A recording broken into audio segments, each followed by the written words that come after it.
The next project of this contest is called Feasibility of Converting from Uranium to Thorium Power Plants, as opposed to constructing new power plants. The young scientist behind this project is also a returning participant, Alina Liedtke. Please welcome Alina on stage. So, hello, my name is Alina Liedtke, and I chose to do my project on the feasibility of converting uranium power plants to thorium-fueled ones. So first, a bit of background information. So the main way that nuclear energy is produced is through nuclear fission, which is the splitting of an atomic nucleus into two smaller ones, and this releases substantial energy. Mainly, this energy comes from the energy needed to hold the atom together. This is also known as the nuclear force. So most power plants use uranium-235 as their fuel element, or fuel isotope. So when a neutron collides with uranium-235, it causes it to become uranium-236. And this is a highly unstable isotope, so it splits into two smaller nuclei, and this also releases 2 or 3 neutrons, and these neutrons go on to collide with other uranium-235 isotopes, and this is called a nuclear chain reaction. And it's very important that this reaction can be controlled. If not, it'll get out of hand and could be very dangerous. So this is done through control rods. So in the bottom left, you can see the uranium-235 isotope and a neutron. And then it hits, and then it becomes uranium-236, and then it splits into, in this case, krypton and barium, releasing 3 neutrons. And then on the right, you can see a nuclear chain reaction. So in my presentation, I'll talk about one specific type of power plant. However, there are several different others. So I'll talk about light water reactors, which are nuclear reactors that use regular H2O as a moderator and a coolant. And what this means is it slows down the neutrons to the correct speed for fission. So this is done by the neutron colliding with several different water molecules, and because each collision is inelastic, it'll slowly lose more and more energy. And a coolant is to regulate and reduce the temperature of the reaction. So on the left, you can see a pressurized water reactor. So the coolant would be held in the yellow-orange cycle, and then the coolant would absorb the heat energy produced by the fission and would then be carried outside the reactor vessel, and then the heat would be transferred to a different cycle, which is the light blue, dark blue. And then the water outside will be able to boil to become steam, which then in turn spins a turbine and then spins a generator. And then that steam is then condensed back into water so that the cycle continues. So Cattenom actually has 4 of these, and it isn't too far from here. And another type of reactor is just a boiling water reactor, where everything's in one cycle, but a pressurized water reactor has 2, so that the water in the reactor vessel isn't contaminated, can't contaminate the steam outside. So what exactly is thorium? It's a radioactive metal solid at room temperature with a atomic number of 90, just 2 less than uranium, and has an atomic mass of 232. So it's fertile, meaning it can undergo nuclear fission as long as it is in contact with a fissile material such as plutonium or uranium. Also, upon absorbing a neutron, it'll become thorium-233, which then undergoes beta decay and becomes protactinium-233, which then undergoes beta decay again, and then you get uranium-233, which is also a very excellent fissile fuel material, which can be used in other nuclear power plants. So world monazite resources, which are the world phosphate mineral that contains thorium, are estimated to be about 16 million. So some advantages and disadvantages is that thorium-232 is the only naturally occurring isotope of the element, whereas uranium has 3 isotopes, uranium-238, 235, and 234. And this is crucial because when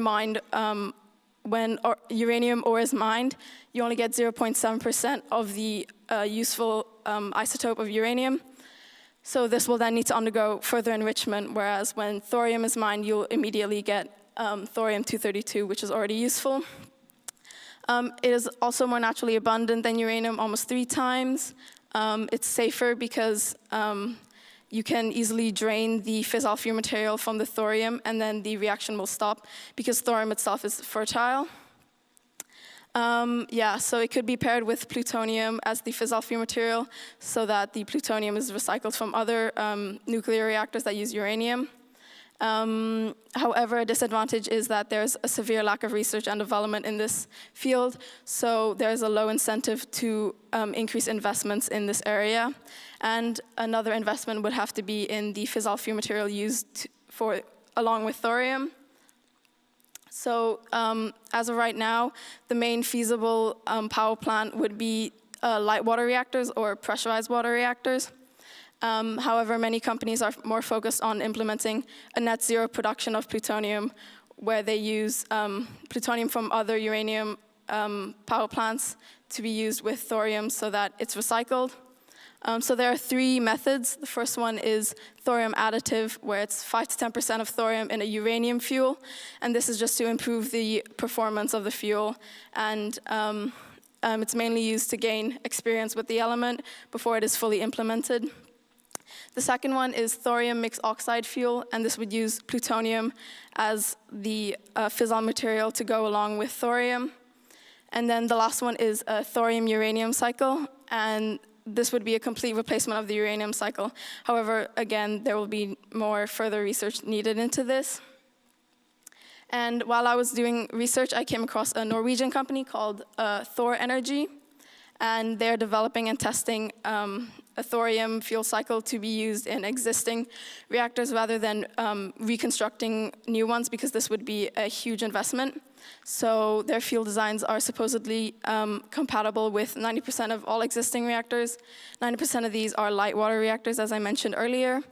And they promote the use of plutonium as the fuel, as a fissile fuel material to go along with thorium. And so they use the three methods I mentioned earlier. However, they started with thorium additives in 2018, and they intend to continue with thorium mixed oxide fuel, and then from there, the thorium-uranium cycle in the future. So thorium seems like a very innovative method to produce nuclear energy in a sustainable and environmentally friendly way. However, the technology and knowledge of thorium fuel is very immature and will need further research and development before it becomes commercially viable. Thank you for listening.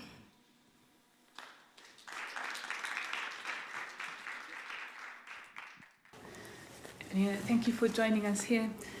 This is not the first time that you participate in the contest. What did you work on last time? Last time, I think it was about 3 years ago, I worked with another classmate of mine on, robots and coding them to be useful for disabled people so that they could maneuver around the house and acquire things from different places of the house. And then I think the year after, I worked with 2 other classmates on rainwater in different areas of Luxembourg. So I think we focused on Bel Air, where I live, and then Wolfendange and Mensdorf. And then we tested for specific ions in the water to see whether they were healthy or whether the water was clean in different parts. And we hypothesized that because Bel Air is near the city, there would be more ions, whereas Wolfendange or Mensdorf, where it's more towards the countryside, where the air was cleaner. Those are really, really different projects. It's love for science, isn't it? Yeah, exactly. I want to go into STEM, so I focus on a lot of different areas and see which one I'm more keen on. Which one are you more keen on at the moment? So far, the most recent one, the one I did today. But I think environmentalism is also very important, and then also technology, but I'm not so keen. There was a lot of people are talking again about nuclear energy at the moment, and we see a lot of developments and debates in public debates. What's your take on at the moment? Well, I think it's got its pros and cons, definitely, but I think it's very crucial for us to at least take into consideration nuclear energy before we go fully into 100% renewables. I think we'll need to take into consideration nuclear energy and then slowly diminish the use of coal, natural gases, and the non-renewables. And then maybe from there we could eliminate nuclear energy, but we can't do it. I don't think we can do it as of right now. I believe it's a really clever take because basically you're analyzing and like you're providing data for people to take decisions, and like we need that for the debate. So yeah. What are some of the things that you learned about thorium and thorium power plants that you found surprising? I actually quite found interesting the idea that thorium is fertile, and yet when it's put in contact with another fissile material, it can actually undergo nuclear fission, whereas like some isotopes just don't undergo nuclear fission at all. So I found that quite interesting about thorium. If thorium has so much potential to be used to create energy, do you know anything about why it hasn't been used before? I think it just hasn't been talked about much, and again, as I mentioned in my presentation, there's a lack of research and development, and no one wants to increase that incentive because I think they're all right with using uranium as of right now. But until like we go 100% renewable, then maybe thorium could be a possibility. Lots of people are talking at the moment about asteroid, for instance, or like fusion. And do you think it leaves a place for things like thorium in there? Yeah, I think so. Yes. Okay. Cool. Well, so as someone who has participated, who is participating for the third time now, how does this year's contest compare to previous years? Like your experience this time compared to previous experiences? I think it's always been a great experience, especially for a young scientist. I think it's definitely motivated me to go into science, maybe in university. But also everyone is so kind and open. It's been great. But the first time I participated, I don't think I had to do a presentation like in front of everyone. And then the year after, it was all online, so I didn't have to do like a presentation on stage either. So this year is a bit different for me. But I think it was still very nice. The jury were very nice. Okay, yeah. How did you personally prepare for the presentation? So I made the presentation quite early, and then I just revised it and then timed it. And I was too long at first, so I had to cut down a bit, and then I had to keep cutting, and then until I found the right time. But I just kept practicing until everything was in my mind and I knew everything. Were you more nervous for the presentation or for the discussion, for the questions from the jury afterwards? I think it was the questions for the jury, like in case they catch me off guard or something. But they were still very nice about it. Even if I didn't know how to answer something, they were still very nice. Did they give you any ideas for further research? Yes, actually. I think I'll do more research into different power plant types, because I just focused on the light water reactors. But there are several different other ones that I could focus on, but that'll take a while. Yeah. So it means that you're coming back next year with a similar project? Maybe. That would be good. Yeah. Well, or a completely different one, considering the track record. Yes. No, cool. Would you have a last word of encouragement to other participants? I think you don't have to worry about it. Everyone's really nice here. And for those who are planning to do it but aren't sure, I think you should definitely go for it. It's a great opportunity and you don't lose anything. It's just great for you to further your knowledge and your interest in STEM and science. Cool. Everyone is a winner here. Yeah.